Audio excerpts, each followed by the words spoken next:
डिंपल यादव के सामने चुनाव में उतर सकते हैं जयवीर। मैनपुरी और फिरोजाबाद लोकसभा सीट पर बीजेपी मंथन। मैनपुरी सदर विधानसभा से विधायक हैं ठाकुर जयवीर सिंह। यूपी की कैबिनेट मंत्री हैं ठाकुर जयवीर सिंह। डिंपल यादव के सामने चुनावी मैदान में उतर सकते हैं जयवीर सिंह। मैनपुरी और फिरोजाबाद लोकसभा सीट पर बीजेपी में मंथन जारी। मैनपुरी सदर विधानसभा से विधायक हैं ठाकुर जयवीर सिंह। तो लोकसभा चुनावों को देखते हुए जहां एक तरफ समाजवादी पार्टी और भारतीय जनता पार्टी उत्तर प्रदेश में आमने सामने है, वहीं समाजवादी पार्टी की पारंपरिक सीटों को लेकर भारतीय जनता पार्टी भी मंथन कर रही है। फूक फूक कर कदम आगे रखने की बात निकलकर सामने आ रही है। जिस तरह से मुलायम सिंह यादव के निधन के बाद मैनपुरी की सीट डिंपल यादव के खाते में गई है। डिंपल यादव इस बार यहां से प्रत्याशी है समाजवादी पार्टी की। ऐसे में इस सीट को लेकर भारतीय जनता पार्टी भी अपनी उम्मीदवारी के बल पर कड़ी टक्कर इस सीट पर पेश करना चाहती है। देखना ये होगा कि जयवीर सिंह के नाम को लेकर जो चर्चाएं निकलकर सामने आ रही हैं, क्या फाइनल टिकट यहां पर जयवीर सिंह को देने की बात निकलकर सामने आती है। जानकारी ये भी मिल पा रही है कि मैनपुरी और फिरोजाबाद की सीट को लेकर बीजेपी में मंथन लगातार जारी है।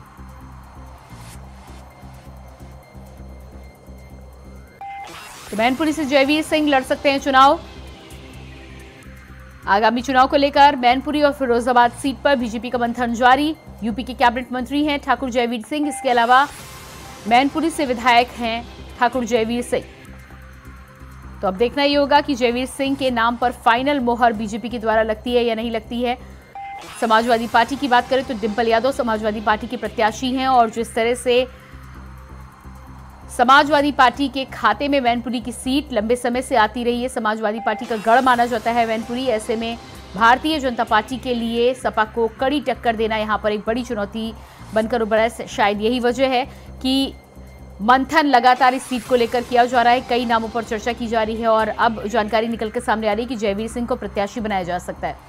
और इसी खबर पर हमारे साथ मैनपुरी से संवाददाता मुकेश कुमार फोन लाइन पर जुड़ चुके हैं। जी मुकेश, जिस तरह से डिंपल के सामने जयवीर सिंह को चुनावी मैदान में उतारने की तैयारी भारतीय जनता पार्टी करने की बात कह रही है, सूत्रों के हवाले से हालांकि ये जानकारी है, लेकिन कितनी पुख्ता खबर है और क्या फाइनल मुहर लग सकती है जयवीर सिंह के नाम पर?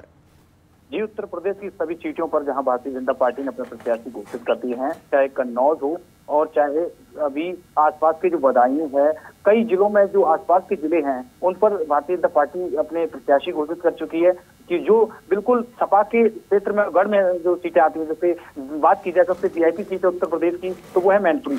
मैनपुरी में समाजवादी पार्टी ने डिंपल यादव को काफी पहले ही घोषित किया था। नेताजी के निधन के बाद उनको उपचुनाव लाया, जिसके बाद उन्होंने 2,88,000 से जीत दर्ज कराई। मगर इस बार जो सदर विधायक जयवीर सिंह ठाकुर जयवीर सिंह है, उन्होंने जब एक प्रेस वार्ता के दौरान एक बयान दिया था, उन्होंने कहा है कि मुलायम सिंह की संवेदना पर इस बार उनको वोट जो मिल गया था, मगर ऐसा बिल्कुल भी नहीं होगा। भारतीय जनता पार्टी इस बार जिसको भी, अगर मुझे भी चुनाव लड़ाती है तो मैं भी मैदान में हो सकता हूं, नहीं तो भारतीय जनता पार्टी का कोई भी कार्यकर्ता प्रत्याशी बनेगा और समाजवादी पार्टी के प्रत्याशी डिंपल यादव को हराने के लिए संभव प्रयास किए जाएंगे।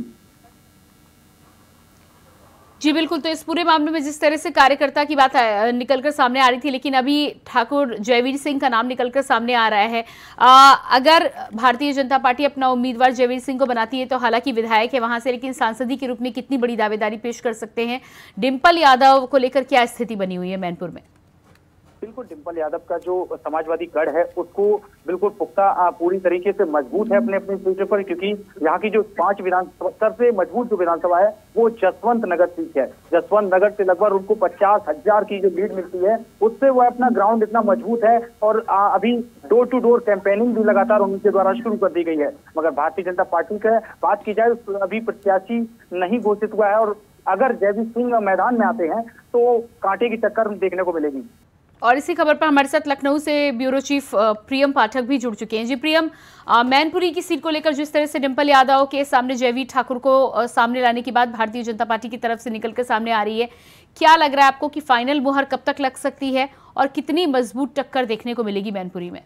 देखिए, कुछ महज सीटें ऐसी बची हुई हैं जिस पर बीजेपी ने अभी तक अपने प्रत्याशियों की घोषणा नहीं करी है और वो सभी सीटें काफी हॉट मानी जा रही हैं 2024 लोकसभा चुनाव के लिहाज से। और उसमें सबसे अहम जो है वो मैनपुरी की सीट है, क्योंकि इससे पहले अभी अगर आप देखें तो पूर्व मुख्यमंत्री मुलायम सिंह यादव के निधन के बाद ये सीट खाली हुई थी और इस सीट पर बाई इलेक्शन हुआ और इस बाई इलेक्शन में डिम्पल यादव को समाजवादी पार्टी ने बतौर प्रत्याशी उतारा था और बीजेपी की तरफ से जो है वो एसपी सिंह बघेल को यहाँ पे उतारा गया था, लेकिन उन सब तमाम प्रयासों के बावजूद भी बीजेपी वहां पर अपने कैंडिडेट को नहीं जिता सकी थी। जबकि इससे पहले जो 2 सीटों पर उपचुनाव हुए थे, जिसमें आजमगढ़ और रामपुर था, ये दोनों ही सीटें थी जो समाजवादी पार्टी का गढ़ कही जाती थी, लेकिन उस पर बीजेपी ने अपने प्रत्याशियों को दिलाने में कामयाबी हासिल करी थी। और अब एक बार फिर जब 2024 का चुनाव आ चुका है तो बीजेपी कहीं ना कहीं हर एक एंगल से दिखना चाह रही है कि जो बाई इलेक्शन में क्या गलतियां रही थी जिस वजह से उस सीट को जिताने में वो नाकामयाब रहे।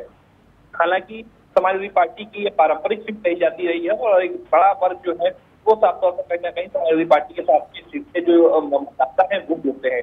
इस बार सीट जो है वो डिम्पल यादव को समाजवादी पार्टी ने मैदान में उतारा हुआ है और माना जा रहा है कि उनके खिलाफ बीजेपी एक ऐसा चेहरा लाना चाहती है जो साफ तौर पर वहां पर प्रभावी साबित हो और काफी हद तक जीत को जो है वो सुनिश्चित कर सके। और इसमें सबसे अहम चर्चा में जो नाम चल रहा है तो मौजूदा वक्त सरकार में मंत्री जयवीर सिंह है, उनको लेकर नाम चल रहा है कि उनको जो है यहाँ पर बीजेपी बतौर कैंडिडेट उतार सकती है।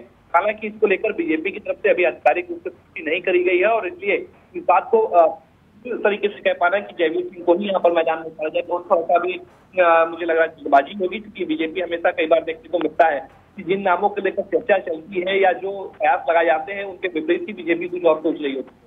तो ऐसे में थोड़ा सा इंतजार करना होगा, लेकिन माना जा रहा है कि ये लास्ट पेज का जो मंथन है वो बीजेपी में चल रहा है और जल्द ही जो है बीजेपी अपनी आधिकारिक जो सूची है बची हुई सीटों के प्रत्याशियों की उसको जारी कर सकती है। लेकिन फिलहाल अभी अनुमान नहीं लगाया जा रहा है कि सीट पर मैनपुरी पर डिम्पल यादव के सामने जयवीर सिंह को मैदान में उतारा जा सकता है। जी बिल्कुल, तो जयवीर सिंह को मैदान में उतारने की यहाँ पर बात चल रही है। मैनपुरी के अलावा फिरोजाबाद की सीट को लेकर भी भारतीय जनता पार्टी का मंथन लगातार जारी है। फिरोजाबाद की सीट को लेकर अगर नामों की बात की जाए तो क्या लग रहा है आपको, किसको आगे कर सकती है भारतीय जनता पार्टी? देखिए, अभी कई ऐसी सीटें हैं जहां पर नामों को लेकर चर्चा चल रही है। 12 सीटों पर चयन की प्रक्रिया जो है वो फिलहाल अभी चल रही है, जिस पर बीजेपी ने अभी तक प्रत्याशियों की घोषणा नहीं करी है। इसमें मैनपुरी है, रायबरेली है, गाजीपुर है, बलिया है, भदोही है, मछली शहर है, प्रयागराज, फूलपुर, कौशाम्बी, देवरिया, फिरोजाबाद और किशनगंज, ये वो बची हुई सीटें हैं जिन पर अभी तक बीजेपी ने अपने कैंडिडेट की घोषणा नहीं करी है। और माना जा रहा है कि इन सभी सीटों पर क्योंकि नए प्रत्याशियों को उतारना है, नए चेहरों को पार्टी जो है वो मौका दे सकती है, इसलिए थोड़ा सा इसको अभी तक सीटों पर प्रत्याशियों के नाम की घोषणा नहीं करी गई है। गाजीपुर, किशनगंज, रायबरेली और मैनपुरी, ये वो सीटें हैं सबसे ज्यादा दिलचस्प जिसमें मुकाबला देखने को मिल सकता है और सबकी निगाहें इन सीटों पर विशेष तौर पर रहेगी कि इन सीट से बीजेपी किसको कैंडिडेट उतारती है और रिजल्ट क्या जो है वो आने वाले समय में रहते हैं। तो ये कहीं ना कहीं जरूर देखने वाली बात होगी। फिलहाल अभी कह सकते हैं कि ये सीटें बची हुई हैं, अलग अलग नामों को लेकर हर सीट पर चर्चा चल रही है, लेकिन अक्सर बीजेपी के बीच में जो चर्चाएं चलती हैं बीजेपी उसकी अलग सोच रही होती है और जब आधिकारिक रूप से जब तक पुष्टि ना हो जाए तो कुछ भी कहना थोड़ा सा मुझे लग रहा है जल्दबाजी में थोड़ा सा इंतजार करना होगा। मंथन बीजेपी में फिलहाल अभी भी कह सकते हैं इन सीटों को लेकर लगातार जारी है। जी बिल्कुल प्रियम, इस तमाम जानकारी के लिए बहुत बहुत शुक्रिया आपका। तो हमारे साथ प्रियम पाठक लगातार बने हुए थे, इसके अलावा हमारे साथ मुकेश भी लगातार बने हुए। मुकेश, जिस तरह से प्रियम का साफ तौर पर कहना था कि हॉट सीटें काफ़ी कुछ बची हुई हैं जिनको लेकर भारतीय जनता पार्टी अभी भी मंथन कर रही है, लेकिन मैनपुरी, फिरोजाबाद और समाजवादी पार्टी के अगर गढ़ की बात करें या समाजवादी पार्टी की जो पारंपरिक सीटें रही हैं उन सीटों पर कितनी पकड़ इस बार मजबूत देखी जा रही है? बिल्कुल भी जहाँ बदायूं की जो सीट पर जो निर्णय लिया गया राष्ट्रीय अध्यक्ष अखिलेश यादव ने शिवपाल सिंह यादव को वहाँ टिकट दिया है, तो वहीं आजमगढ़ जो उनकी पारंपरिक सीट में शामिल है, आजमगढ़ और कन्नौज और फिरोजाबाद और मैनपुरी जैसे जितने भी सीटें वीआईपी हैं उन पर बिल्कुल मंथन और साफ तौर से उनकी जो परिवार के लोग हैं उनको मैदान में उतारा जा रहा है। तो वहीं प्रोफेसर राम गोपाल यादव के अच्छे यादव को फिरोजाबाद से टिकट जो दिया गया है वो पारंपरिक सीट जो है उनको बचाया जाएगा और समाजवादी पार्टी सभी जगह मजबूती से चुनाव लड़ रही है। जी बिल्कुल मुकेश, इस जानकारी के लिए बहुत बहुत शुक्रिया आपका।